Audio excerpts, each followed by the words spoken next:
been a while since I shot pistols. This will be a nice change.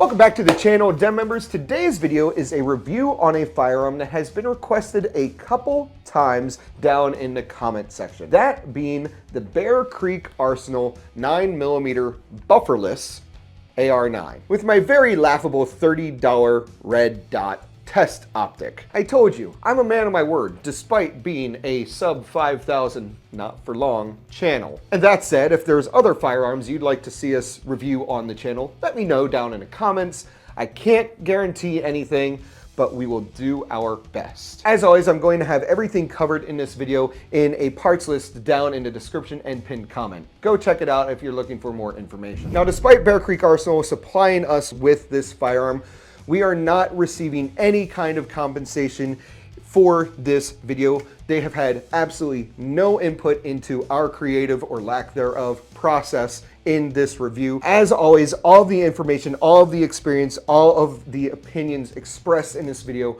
are mine and mine alone. Showing clear. You're welcome, safety Karens. So, the Bear Creek Arsenal AR-9 Bufferless. This model in particular has the 5-inch barrel. It has a removable flash hider. It has an almost laughably short 3.5-inch handguard that does have the tiniest bit of M-lock real estate on it for stuffing things. You do have some Picatinny on the top of the handguard, so you can mount front and rear sights as well as an optic on this if you so wish. Like my previous video on the buffered AR-9 pistol, it has a side charging handle, and it's worth noting that you can get this pistol in a left charging handle configuration for those of you out there that are wrong-handed. I'm not holding that against you. Like Bear Creek Arsenal's other AR-9 lowers, this is just a typical AR-9 lower. It takes standard Glock magazines. The trigger, the safety, the bolt release, and the mag release are all what I would call a mil-spec configuration. There is absolutely nothing to write home about with the trigger. It is on safe. The trigger is about 4.5, 5 pounds. Very tactile, very satisfying reset click there. An ever so slight amount of mush in the trigger there, but it's not a bad trigger. It's just nothing special. The pistol grip, just like all of Bear Creek Arsenal's other AR lowers, is very simple, very standard. And that brings us to the more interesting feature of this firearm, which is the end cap on the rear of the gun, where you would typically see a buffer. This piece just caps where the buffer tube would screw into. It has a bit of Picatinny rail on it so you can attach a folding brace or folding stock. And frankly, if you're going to be buying this pistol, I would recommend a stabilizing brace. And I'll talk about utilizing the back Picatinny here in a little bit when we're talking about the performance of the gun. And that's really all the features of this bufferless AR-9 pistol.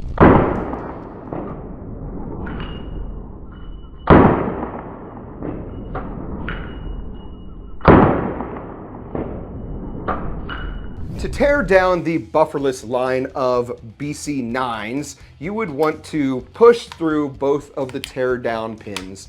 And then instead of rotating the upper off of the lower, you would want to just pull up on the entire upper.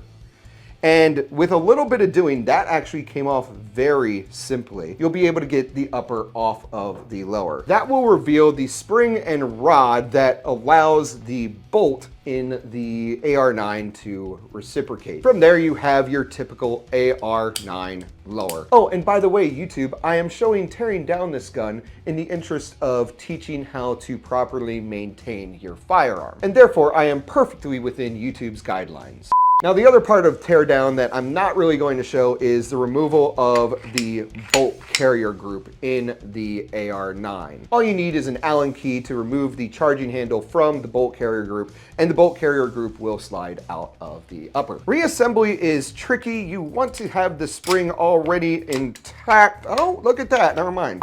I take that back. Reassembly, once you get used to it, is fairly simple. With that said, if you have a jam that requires you to tear down the AR-9 Bufferless, that is to remove the upper from the lower, it's not going to be as quick to do as if you had a buffered firearm where you can just rotate it forward and then slip the upper off. There is still a bit of a learning curve, and in the heat of the moment, you may get a little frustrated with how to pull this apart. Altogether speaking, a fairly simple gun to tear down, maintain, and clean.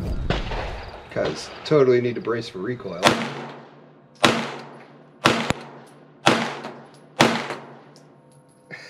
I'll be honest, I was not that thrilled to start the review process on the Bufferless AR-9. That said, I have been very pleasantly surprised. You know, I just set this down and now I'm picking it back up. Overall, I'm not the biggest fan of a 5-inch barrel. I prefer a longer length. I like my 7.5-inch AR-9. The 5 inches just isn't long enough, in my opinion, for my own use case.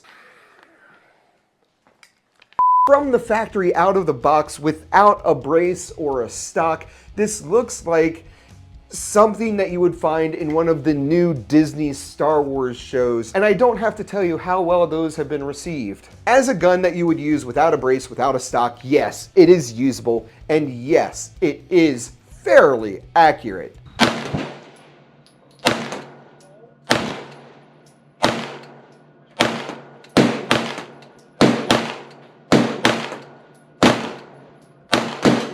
It groups pretty well. I hope that people are not buying this firearm without the intent of adding a brace or a stock to this gun. It comes down to the fact that it uses Glock 17 magazines. So you have 17 round capacity or the higher capacity magazines out of a 5-inch barrel. At that point, I would recommend looking into a handgun that has a larger magazine capacity and even a slightly longer barrel. Logan's Canic, for instance, has a 5 3/4 inch barrel. I did not realize that had a longer barrel than this massive framed pistol. So unless you're buying this to slap a scope on the top to make a modern day looking Han Solo blaster, I would definitely recommend a stabilizing brace, preferably a folding one, because that's what will make this gun's use case pop. A folding brace, either to the right or the left, will make this an incredibly compact travel gun, whether it's for a backpack or for a car, for road trips, vacation. That would make this fantastic. With as accurate as I was able to be at the range with a 5-inch barrel shooting like a pistol, like a proper handgun, if you were to have a brace on this, this would be very accurate at distances. Heck, my Glock 45 in a Roni conversion kit can hit steel at 100 yards consistently. Just for sake of it.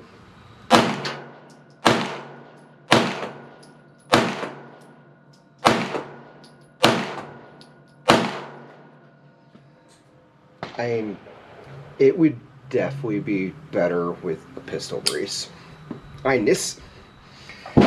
It's accurate, but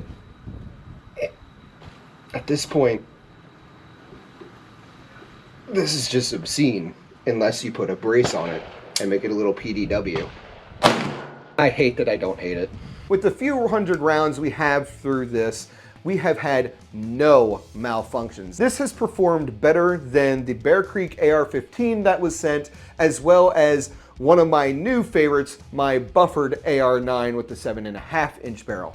We have had absolutely no cycling issues, no failures to feed, no failures to eject. One thing I do want to call out about Bear Creek Arsenal's AR-9s, and a lot of AR-9s in general, there is a little bit of a feeding problem if you are going to be using subsonic rounds in an extra long magazine. I have found that the flat nose subsonics that I use tend to get caught on the chamber when they're being loaded into the chamber. And that's because there isn't that much of an enhanced cone to assist the round into battery. Couple that with longer magazines that can get fairly heavy when they are fully loaded, and you have a little bit of a recipe for failures. The workaround that I have found that eliminates the failure to feeds is to grip the mag well and hold the magazine in place. Again, that is only for fully loaded extended magazines. In no way is that a deal breaker for me because it is just one specific ammo type, but I did want to call that out from my own personal experience. As I said, I have been very pleasantly surprised by this gun. After having shot it, both Aaron and Logan are saying how much they actually want one now.